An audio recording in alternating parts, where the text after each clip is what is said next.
de autoridade que ele tem, o nosso bom Deus, na pessoa do seu Espírito Santo, em nos inspirar, né? Encher os nossos corações de alegria, profundo saber da palavra dele. Vamos orar então? Amado Deus e Pai, nós te louvamos, damos graça à tua bondade, a tua infinita misericórdia em colocar nos corações de cada um de nós esse interesse de aprender da tua palavra. Apesar do nome, teologia, surtar tanta gente, a nós cabe amar e te conhecer mais e mais, que tão somente aprender a tua palavra. Obrigado por todos aqui presentes, em nome do Pai, do Filho e do Espírito, a tua suprema trindade, hoje e sempre. Toda vez acontece isso, ele graça e paz do Senhor com tua oração, pode ser?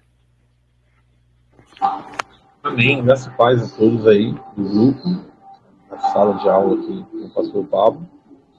E oremos. Deus e Pai Todo-Poderoso, louvado e agradecido seja o teu santo e bendito nome. Te honra, glória, majestade e poder de Deus. Que eu possa direcionar nossa mente, nossa alma, nosso espírito, nosso coração para aprender mais e crescer na graça e no conhecimento. Para a glória do teu reino, em nome do Senhor Jesus. Abençoa dirige esta aula em nome do Senhor Jesus. Eu te peço e já te agradeço. Amém. Graças a Deus. Glória a Deus. Muito obrigado, então, a todos os presentes e a oração inicial do irmão Diego. Gente, é o seguinte, como não há, assim, nenhum visitante aqui novo, né? Um visitante novo, alguém novo aqui nesse conteúdo, pelo que eu vi aqui, tá? Eu vou arrastar aqui o slide para a gente fazer aquela repaginagem do conteúdo, né? Porque a gente está abordando o tema da cristologia, que é uma área da teologia. Todos esses que a gente vê aqui participando, porque são convidados, né, dos nossos grupos pessoais, eu já expliquei a finalidade do grupo, tá? E o objetivo que a gente tem para poder continuar esses temas, né, tão precisos para a gente aperfeiçoar o conteúdo que a gente já tem. É isso que eu queria falar. A maioria dos convidados, se não todos, já tem um pouco desse conteúdo, né, absorvido da teologia, que foi o que a gente escolheu aqui, né, iniciar com a homilética. Nós temos já lá atrás, nas 4 semanas atrás, dado início com esse curso na área da homilética, que é uma coisa muito prática, simples de se absorver, não é tão profundo quanto a cristologia. E aí a gente entrou com cristologia, tá? E foi o início, né? O início, nós estamos já na terceira aula dessa área da teologia. A teologia tem muitas matérias, se for partir até a teologia bíblica, né? Exegese, hermenêutica e muito mais, nós temos aí 10, pelo menos de 8 a 12 áreas como matérias. Mas aí a gente subdividiu entre a homilética, que é basicamente a iniciação da conversa teológica, tudo aquilo que a gente absorve, estuda de conteúdo, passa pela homilética, porque nós somos meros pregadores evangelísticos. Há uma diferença quando a gente vê o estudo dos evangelhos sinóticos, por exemplo, em conteúdo literário, para que a gente desenvolva a absorção como o leitor, como quem está recebendo essa mensagem, né, entre Mateus, Lucas e Marcos. E aí é muito bem simples, isso é assunto de EBD, entender que eles têm um objetivo literário para os fins. Qual é os fins? Aqueles que recebem e vão receber esse conteúdo, né? Já João, ele é um conteúdo muito mais evangelístico, porém ele utiliza a linguagem greco-romana e linguagem que eu falo é bem linguagem filosófica mesmo, a partir da explicação do Logos, para explicar qual que é a divindade de Cristo, né? E é isso que a gente chama de cristologia, o que está dentro dessa unidade, né? Uma unilateralidade para uma unidade, aquilo que absolve entre as divindades de Deus ou sua própria trindade na pessoa de Jesus Cristo. A gente viu isso um pouquinho lá no Tratado dos Concílios, né, entre o Concílio de Niceia, Trento, Calcedônia, Éfeso e Jerusalém como os principais, não estudando a parte histórica deles, mas estudando, né, qual que era a absorção temática, né, do assunto que eles tratavam, para canonizar tudo que eles tinham em mãos. Gente, era muito assunto. Nós estamos falando aí no decorrer de mais de 400 anos. Né? Bom, enfim, eu só estou repassando aqui aquilo que a gente pode compreender até chegar num assunto da cristologia. O que é a cristologia, até a que ponto nós podemos trazer como eficiência da divindade de Deus, do Pai, né, para o seu Filho. Como essa divindade se encarnou nele e essa humanidade, haja vista a partir do tempo medieval, das trevas, né, que foi aí a iniciação da história do cristianismo, seria a história da igreja, né? A patrística tratou isso muito bem, e eu acho que é assunto e conteúdo muito profundo para a gente estudar demais. Mas o assunto deles era, né, esse conteúdo, a explicação de como Deus expiou o seu amor através de sangue. E isso é muito complicado para quem está vivendo naquele mundo que a morte de um ser vivo, né, de forma expiada, ou seja, entregada a partir de uma morte matada, né, alvejada, teria-se um valor divino. Isso era um absurdo. Isso era um absurdo para eles. Inclusive, nós até tratamos, como resposta da pergunta do Diego, se os essênios, né, Diego, eles acreditavam nessa ressurreição através dessa morte. Né? Por quê? Porque era uma claque de uma classe dessa cadeia de facções dos farisaicos antigos, primórdios farisaicos, né? Porque elas subdividem em facções. Enfim, eu acredito que vocês estão basicamente tentando reunir essa minha iniciação, porque eu quero chegar nesse conteúdo do nosso tema de hoje, que é o estudo da morte de Jesus Cristo, que se faz presente na expiação de Deus para o mundo. Nós estamos estudando a cristologia extraída da teologia de Paulo. Por quê? Porque foi Paulo que ele abrangeu isso, né? E condensou nessa explicação da morte de Cristo, da cristologia, da divindade de Deus na pessoa de Jesus Cristo. E nós trouxemos a partir desse material aqui. Vocês estão vendo a minha tentativa de compartilhamento de tela? Me dê um ok aí, quem já está vendo alguma coisa, porque eu vou tentar trazer... Irmão, eu tenho certa dificuldade por causa da visão, então não dá para mim ver a tela, não tem como, tá? Por não, mais tudo bem, não tem problema. Faça, eu só enxergo de uma vista, então não vai dar para mim ver a tela, não, mas dá para mim compreender aquilo que o irmão está explicando, tá bom? Fica tranquilo.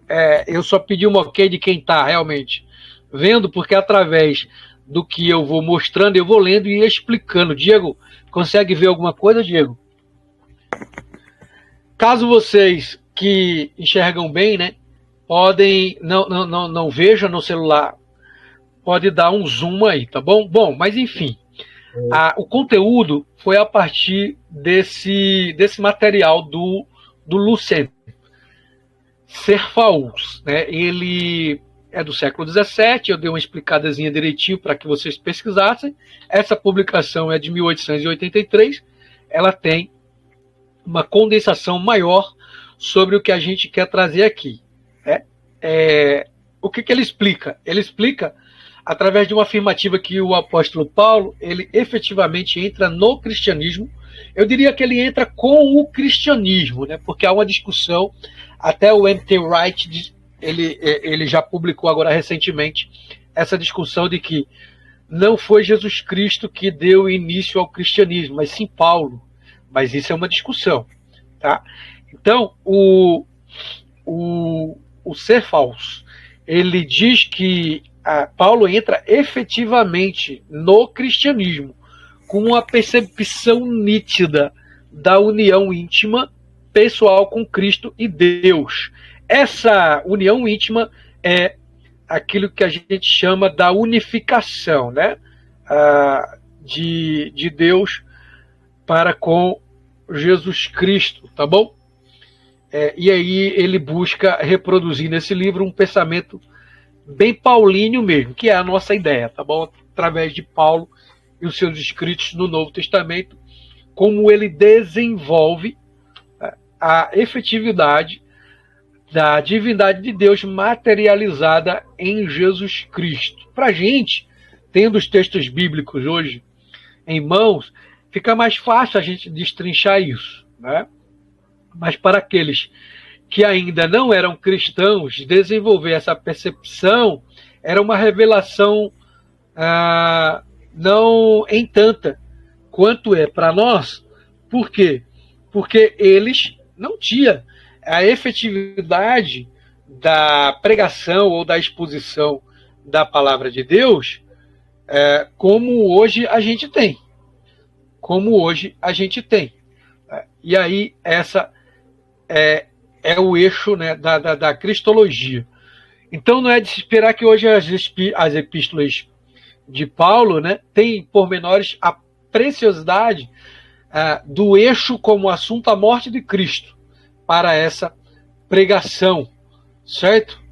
Então esse é o sentido. Eu não vou demorar tanto nesses trechos porque eu estou trazendo a repetição do slide passado para a gente absorver o que hoje a gente pode tratar, que seria a violenta morte de Cristo expressa na derramação do sangue de Deus. Isso era uma celebração, como uma ceia, para eles, como que hoje para nós é basicamente a explicação, né, dessa unificação. Isso é uma pergunta que eu estou fazendo. A menção do sangue, ela é tão viva nos trechos do Novo Testamento quanto no Antigo, apesar de que no Antigo essa questão de morte, expiação do sangue, é mais como entrega numa crucificação de sacrifício, mas jamais viria através de uma pessoa, né? E como que a gente pode, através das epístolas de Paulo, explicar isso? Com uma liturgia, né, de juízo, digamos assim, né? Nós somos os culpados desde antes e Cristo se fez culpado no nosso lugar, certo? Então a fórmula de Deus usar o corpo de Jesus Cristo se prende ao pão dentro ali da nossa ceia, que seria para os católicos a Eucaristia, né? Para nós, o próprio pão como matéria não é o corpo de Cristo. Para eles, são sim, tá? Mas Deus, Jesus Cristo, faz só uma alusão. Então, o sangue é a alusão ao vinho e o pão é a alusão ao corpo, né?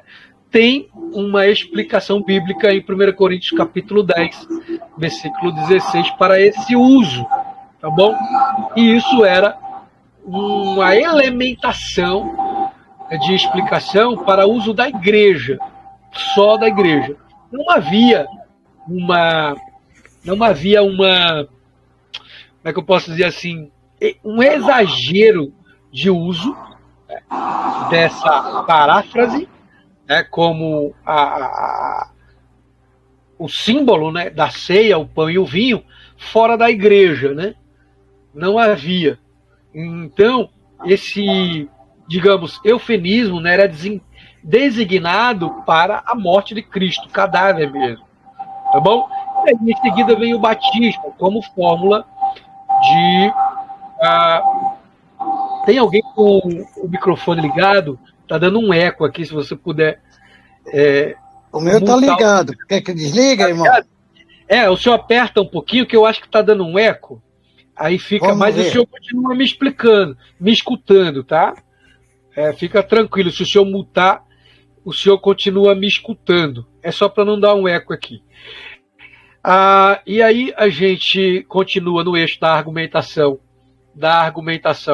de Paulo, que é, eu diria, uma transmutação, uma linguagem mais atual. A morte entre a vida, né? E esse dualismo, para os antigos de forma filosófica, para nós, na igreja, seria a palavra da justificação de Deus através da morte de Jesus Cristo para nos dar vida. E aí Paulo encontra a confiança bem exagerada para explicar isso filosoficamente, tratando na sua retórica, né? Tratando isso como uma retórica, a aplicação, né, da pregação da morte de Jesus Cristo. Tá bom? O próprio símbolo desta regra é que a salvação de Deus, ela une, né, uma demissão de juízo dentro do nosso orgulho. Isso aqui é a extração do material do Cefaus. Certo? Eu vou chegar agora na explicação do desenvolvimento. Trouxe um pouquinho do que Sproul fala dentro dessa explicação, através do tema da luz do mundo. E aí depois vocês podem pesquisar um pouquinho sobre o material da cristologia do Sproul, certo? Não vou ficar muito tempo aqui, mas a partir de agora a gente dá a continuidade desse assunto, que foi a aula passada, para poder falar sobre essa relação entre a paixão de Cristo, que é a morte, crucificação e ressurreição dele, né? Significa, ou se resume na paixão de Cristo, tá? Pois muitos firmes em Cristo Jesus, aqueles que se integraram ao cristianismo, entenderam perfeitamente que essa caridade, essa morte, né, não seria na literalidade da nossa carne, porque Deus já tinha feito isso em Jesus Cristo para conosco. Mas, nesta mesma nota, sublinhada lá em João, capítulo 13, versículo 1, a explicação dessa paixão, ela é muito maior e grande na relação da morte em termos de imitação. Tá? E João também desenvolve isso na primeira carta, capítulo 3. Beleza? Nós temos as considerações preliminares dessa formulação para estudar como assunto dentro disso os pontos. A origem da cristologia de Paulo é a abordagem, primeiro, né? É a abordagem da origem da cristologia total, né? Extraída por Paulo. Tem elementos referenciais e importantes, e quais são eles? Está dividido aqui entre Deus, Espírito e a Igreja. Diríamos assim que esses são os elementos de força estruturante dessa cristologia, o qual Paulo ele destrincha ou subdivide, né, o seu pensamento teológico.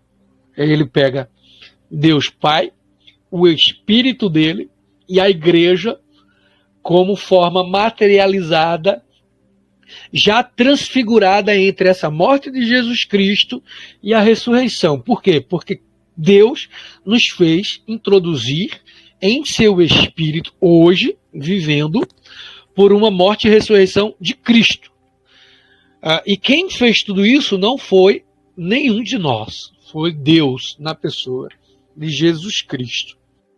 Como nós hermeneuticamente explicamos isso, nós teremos que trazer do ponto de vista antropológico, do ponto de vista escatológico, do ponto de vista eclesiológico e do ponto de vista soteriológico. Né? A antropologia aí tratando de um estudo da história do homem para com Deus e Jesus Cristo, né? Seria esse viés. A eclesiologia seria um ponto de vista da igreja para com Deus, ou Deus para com a igreja, dentro dessa expiação que ele deu em Jesus Cristo. A escatologia, que é a finalidade de tudo isso, ou para onde Deus vai levar toda essa sua essa morte e ressurreição, essa sua finalidade, né? E a soteriologia, né? Seria basicamente a salvação de Deus dentro desse plano todo. Então, olha, tem assunto pra caramba para a gente estudar essa morte de Jesus Cristo exprimida de várias maneiras, né? Por isso que eu perguntei lá no grupo hoje, né, como é que a gente pode trazer, através desse pensamento de morte de Deus ou de Jesus Cristo dentro da nossa morte, em quais textos e como a gente pode explicar uma vida estabelecida de Cristo de forma espiritual, suprimida através desta morte. Qual é a eficiência dessa morte? Porque a própria palavra, ela é diminuída. Morreu, morreu, acabou, né? Só que no cristianismo não. Morreu, não acabou. Morreu, começou, né? E a morte, ela suprimida em Jesus Cristo, ela é muito mais estabelecida, mesmo que estranha, trazendo-nos para cada um de nós, dentro de um contexto de temporalidade, não de contemporaneidade, de temporalidade.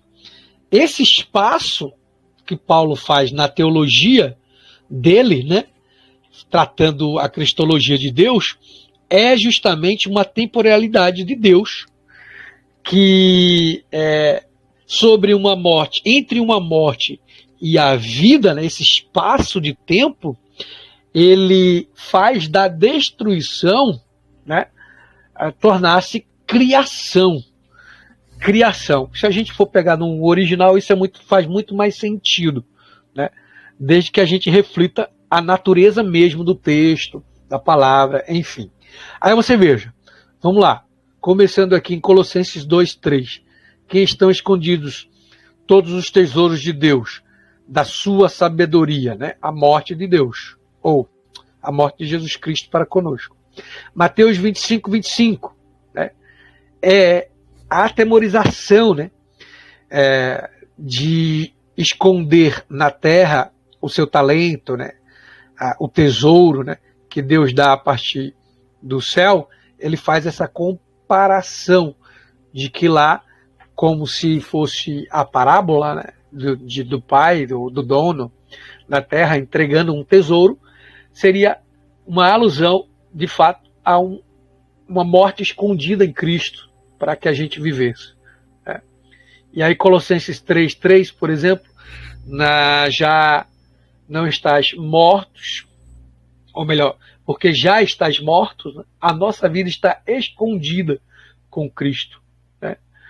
Mas, e por aí vai, tem outros textos que faz essa alusão do escondimento, né, da morte de Jesus Cristo para com a nossa. A mensagem cristã da morte e ressurreição, gente, é recebida pela fé.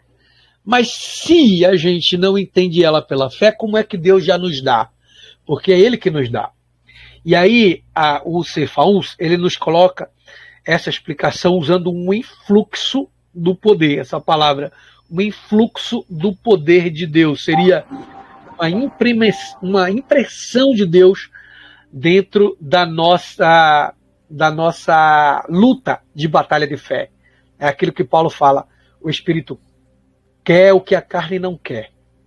Essa seria a explicação do influxo do poder de Deus como a explicação da teoria dessa justificação que é o tratado de Paulo na cristologia, tá bom? Ele traz aqui o texto de 1 Tessalonicenses, capítulo 4, 14, que é aquela apresentação de Deus, de Jesus como vítima dessa expiação, né, para cobrir a nossa culpa, né? Com o quê? Com sangue. Por que, gente, essa questão de ter um sangue envolvido, né? E aí, tudo isso foi tratado nesses concílios aqui. Calcedônia, de Trento, Niceia, para a resolução de um canon bíblico, que era muito material mesmo, né? Então, essa cristociência, a cristologia, a cristociência de Paulo, que a resolução, o resumo da ligação entre a morte e a ressurreição de Cristo, que é a explicação do batismo, né, pertence ao fundo comum do cristianismo. Não existe cristianismo sem isso. Essa explícita explicação de Paulo é como se Deus tivesse inspirado Paulo, escrevendo para ele: olha, Paulo, faz o teu tratado da justificação dessa forma, porque esse é o meu batismo para os gentios. Esse é o meu batismo para os gentios. Era o batismo de Deus na pessoa de Jesus Cristo para os gentios. Nós somos lavados de sangue na morte de Jesus Cristo, que é o batismo cristão, e esse lavar de sangue lá na cruz nos cobre com essa morte de Jesus Cristo para recobrir o nosso corpo glorioso. E aí ele usa esses textos aqui de Romanos 6, 1 Coríntios 1, 13 e por aí vai. São muitos textos, né, para trazer essa futura explicação do fechamento dessa revelação ministerial de Paulo na inspiração de Deus para todo esse tratado com a investigação que ele faz da plenitude do tempo de Deus, que é o que os antigos estavam anunciando. Os profetas maiores, muito mais, e os profetas menores. E aí vem Paulo, nessa plenitude do tempo, com o seu chamado, né, e grande sabedoria do céu, após, primeiro, inicialmente, humanamente, como ele é um grande erudito, né, e estudioso aí das escrituras passadas, né, da escola aí do maior exegeta dos antigos, né, e chamado por Deus para poder, com toda veemência, explicar essa soteriologia de Deus em uma investigação que não busca mais o tema básico da pregação antiga, tá?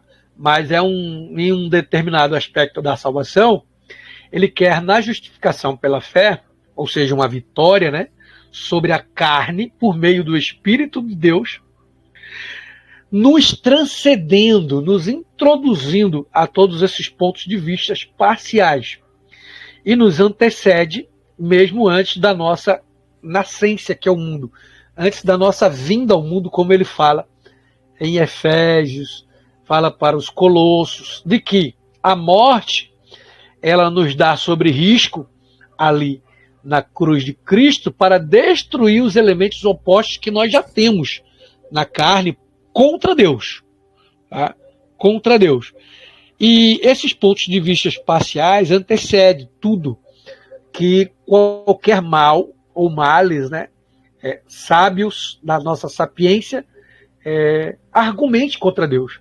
Por quê? Porque procura o único ponto de partida escatológico, mesmo que seja histórico e redentor, que é a proclamação que Paulo faz. Justificação. Né? Romanos abre esse ponto. Todo o conteúdo dessa pregação pode ser resumido como sendo a proclamação e expiação do tempo escatológico na salvação de Deus, entre o antigo, né, que é o início do advento, né, passando pela morte de Jesus Cristo, e nós estamos no tempo da ressurreição dele. Né? E qual é a contemplação final? É a nossa iluminação que Deus nos dá, né? A nossa grandeza de ser como igreja, né? Futura, arrebatada, né? E vivida ali diretamente com o Pai, na glória, né? Na glória. Então, eu vou só abrir a nossa câmera aqui para a gente agora finalizar o nosso debate. Por quê? Porque, apesar de ser o slide parecer prolongado, né? Ele nos dá só essa... Peraí. Ele nos dá só esse ponto de partida da nossa conversa, que talvez, se vocês estão aí me escutando, né, me vendo e escutando, como eu falei, né, vocês podem, agora a gente partir para o final, conversar só um pouquinho sobre aquilo que a gente viu aqui. Então, eu não sei se vocês entenderam. A gente faz esse fechamento. Agora pode abrir o seu microfone aí, irmão Duval. E quem quiser, tá bom? Nos contribuir aqui em aula. Por quê? Porque aí a gente parte para os moldes finais, que é a nossa conversa mesmo. E aí eu não sei se vocês entenderam em relação a esse aspecto, né, que parece oposição. Morte e vida é o eixo da argumentação dessa explanação do tratado da justificação que Paulo faz, né, entre esses textos do Novo Testamento. E eu não sei se vocês lembram, que ele, a semana passada, a aula que a gente trouxe aqui, tem uma parte do slide que fala que Paulo ele traz esse aspecto dos sinóticos, e ele faz esse tratado no capítulo 5 de Romanos.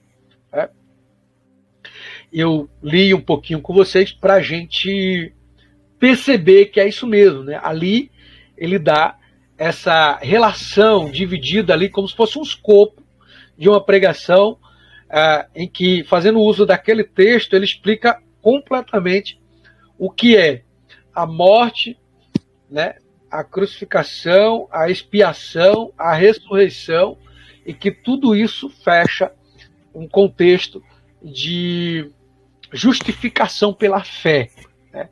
E aí a pergunta é, por que é pela fé, sendo que a prática de tudo isso é a morte de Deus na pessoa de Jesus Cristo, entende? Por isso que era tão maluco para os antigos entender que essa pregação era eficaz, porque os antigos não concebiam, né, conscientemente, que através de uma morte existia uma vitória, né? Eles iam, por exemplo, para a luta ali na batalha com os antigos, nas guerras, trazendo um início de percepção de que quem sobrevivesse à batalha vivia vitoriosamente. Quem morresse, morreria, né, vitoriosamente, né? E aí, através disso, inclusive, Paulo traz a explicação do símbolo, né, de batalha para esse jogo de conversa também nas suas pregações. Mas era difícil para aqueles que estavam adentrando ao cristianismo perceber que a vitória futura, né, a vitória futura deles teria uma concepção em absoluto dentro dessa plenitude do tempo que Deus trouxe para nós nos dias de hoje. Certo? Eu não sei se tem alguém que gostaria de contribuir, porque eu creio que o assunto mesmo, né, deu-se até aqui, e aí a gente termina esse tema como morte e ressurreição, né? Esse hiato, né, entre morte e ressurreição é explicado dentro